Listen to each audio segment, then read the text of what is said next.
Hi friends, welcome to Gautam Srikakulam Moto Vlogs.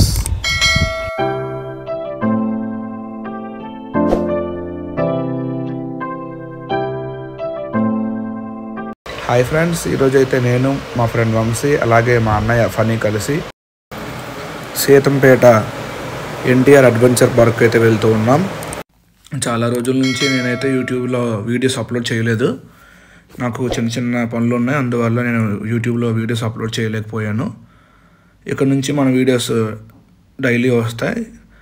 మీరు videos చూస్తున్నారు చాలామంది, కానీ ఎవరు సబ్స్క్రైబ్ చేసుకోవట్లేదు. కాబట్టి మీరు వీడియోస్ చూస్తూ మీ ఫ్రెండ్స్కి మీ ఫ్యామిలీ మెంబర్స్ కూడా మన వీడియోస్ ఫార్వర్డ్ చేసి సబ్స్క్రైబ్ చేసుకోమని చెప్పండి.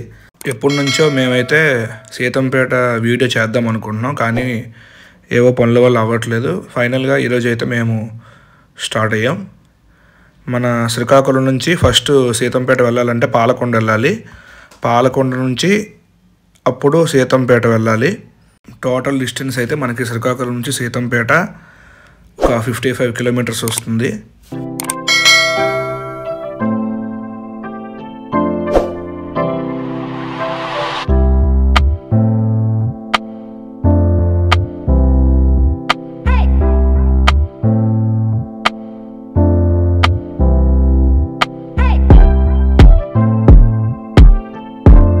ఐపీఎల్ సీజన్ అయితే స్టార్ట్ అయ్యింది.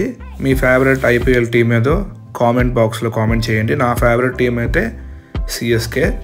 దయచేసి ఎవరు కూడా బెట్టింగ్స్ గట్రా జోలికి వెళ్ళకండి, ఎందుకంటే మనం డైలీ కష్టపడి సంపాదించుకున్న డబ్బులన్నీ కూడా బెట్టింగ్స్లో పెడితే మన ఫ్యామిలీకి తర్వాత ఇబ్బంది, మనం కూడా ఇబ్బంది పడాలి. ఇప్పుడైతే మనం పాలకొండ చేరుకున్నాం. ఇక్కడ నుంచి మనం ఒక 15 కిలోమీటర్స్ వెళ్తే అప్పుడు మనం సీతంపేట వెళ్తాం. ఇదిగోండి, ఇక్కడ మనం రైట్ తీసుకోవాలి. పాలకొండ కన్నా ముందే మనం రైట్ తీసుకోవాలి. ఎవరికైనా తెలియకపోతే మనం గూగుల్ మ్యాప్స్ ద్వారా ఈజీగా మనం అయితే వెళ్ళొచ్చు. నేను మా ఫ్రెండ్స్ అయితే స్టార్ట్ అయినప్పటికే 4 అయిపోయింది. ఇంకా లైట్ ఫెయిల్ అయిపోతుందని చెప్పి మేమైతే చాలా కంగారు పడుతూ వచ్చాం.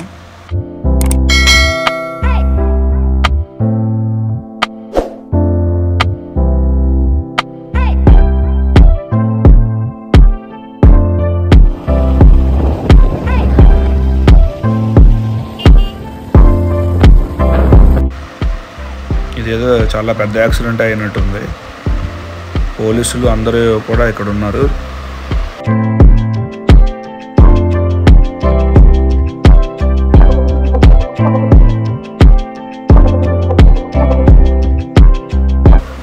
ఈ టెంపుల్ చాలా ఫేమస్, వెంకటేశ్వర స్వామి టెంపుల్ సీతంపేట.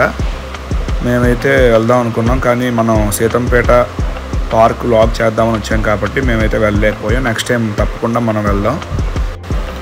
ఇప్పుడే మనం సీతంపేట ఎంట్రన్స్ అయ్యాం. మా అన్నయ్య ఒకప్పుడు ఫోటోగ్రాఫర్ కాబట్టి మాకు మంచి మంచి వ్లాగ్స్కి సంబంధించి వీడియోస్ ఫొటోస్ అయితే తీశాడు. ఇది ఎంట్రన్స్, సీతంపేట పార్క్ ఎంట్రన్స్. మనమైతే ఇప్పుడు లోపలికి వెళ్తూ ఉన్నాం. ఇక్కడ చాలామంది మ్యారేజ్ ఫంక్షన్స్ అలాగే ఫోటోషూట్స్ ఇవన్నీ ఇక్కడ మ్యారేజ్కి సంబంధించి అన్నీ జరుగుతూ ఉన్నాయి. ఇదిగోండి, ఇప్పుడు మనం చూస్తున్నాం కదా, వీళ్ళు మ్యారేజ్కి సంబంధించి ఏదో ఫోటోషూట్ జరుగుతుంది. ఇక్కడ చిన్నపిల్లల్ని తీసుకుని వస్తే చాలా టైంపాస్ అవుతుంది. మేమైతే వ్లాగ్ చేద్దామని వచ్చాం కాబట్టి మా మేనల్లుడు తీసుకురాలేదు. మా మేనల్లుడు పేరు కార్తీక్. ఇప్పుడు నేను మా ఫ్రెండ్ వంశీ అలాగే మా ఫనన్య కలిపి బోట్ రైడింగ్కి అయితే వెళ్ళాం. ఈ బోట్ రైడింగ్కి పర్ హెడ్ 50 రూపీస్ అయితే మనం టికెట్ తీసుకోవాలి. సేఫ్టీ జాకెట్ కూడా వాళ్ళే మనకి ఇస్తారు. మాకైతే ఈ బోట్ రైడింగ్ చాలా బాగా నచ్చింది. మనతో పాటు ఈ బోట్లో వచ్చిన వాళ్ళకి మన ఛానల్ని సబ్స్క్రైబ్ చేసుకోమని చెప్పి రిక్వెస్ట్ చేశాను. ఎందుకంటే మనమే మన ఛానల్ ప్రమోట్ చేసుకోవాలి. మన దగ్గర బయట వాళ్ళకి ప్రమోషన్కి డబ్బులు ఇచ్చి సబ్స్క్రైబర్స్ని తెచ్చుకునేంత డబ్బులు అయితే మన దగ్గర లేవు. నేనైతే అలా వీడియో తీస్తూ హాయ్ ఫ్రెండ్స్ అంటూ ఉంటే అందరూ నా పక్క వింతగా చూస్తూ ఉన్నారు. కానీ మనం ఏదైనా పని చేస్తున్నప్పుడు సిగ్గుపడకూడదు, మన పని మనం చేస్తూ పోవాలి. కాబట్టి నేను వీడియోస్ అయితే తీశాను. మన బోట్ రైడింగ్ అయితే కంప్లీట్ అయిపోయింది. ఇక్కడ బోట్లో కూడా ఫోటోషూట్ చేస్తూ ఉన్నారు. ఇది చూడండి, చూడడానికి అయితే చాలా సింపుల్గా ఉంటుంది, కానీ వాళ్ళ ప్లేస్లో మనం ఉంటే చుక్కలు అయితే కనిపిస్తే మనకు కూడా. నేను మా ఫ్రెండ్ వంశీ అయితే ట్రై చేద్దాం అనుకున్నాం, కానీ వీళ్ళైతే తట్టుకున్నారు, మనమైతే అంత సీన్ లేదు. ఈ లోపల పిల్లలు అయితే చాలా ఎంజాయ్ చేస్తున్నారు. ఇంతకుముందు ఇక్కడ ఈ పారాగ్లైడింగ్ అయితే ఉండేదంట, ఇప్పుడు అయితే ఇది లేదు. ఇంతకుముందు ఉండేది, ఏదో సమ్ టెక్నికల్ ఇష్యూస్ అలాగే ఏదో రీజన్స్ వల్ల అదైతే ఇప్పుడు ప్రెజెంట్ లేదు. వీళ్ళు చూడండి గుండ్రంగా భూమి తిరిగినట్టు తిరుగుతున్నారు. ఆ తర్వాత నేను మా ఫ్రెండ్స్ అయితే ఈ షూటింగ్ అయితే ట్రై చేసాం. ఎగ్జాక్ట్గా మధ్యలో ఉన్నదానికి కాకుండా ఆ పక్కన ఉన్నదానికైతే తగిలింది. అయిపోయిన తర్వాత మేమైతే రిటర్న్ అయిపోయాం శ్రీకాకుళంకి. మళ్ళీ నెక్స్ట్ వీడియో కలుద్దాం. Bye friends, please like, share, subscribe.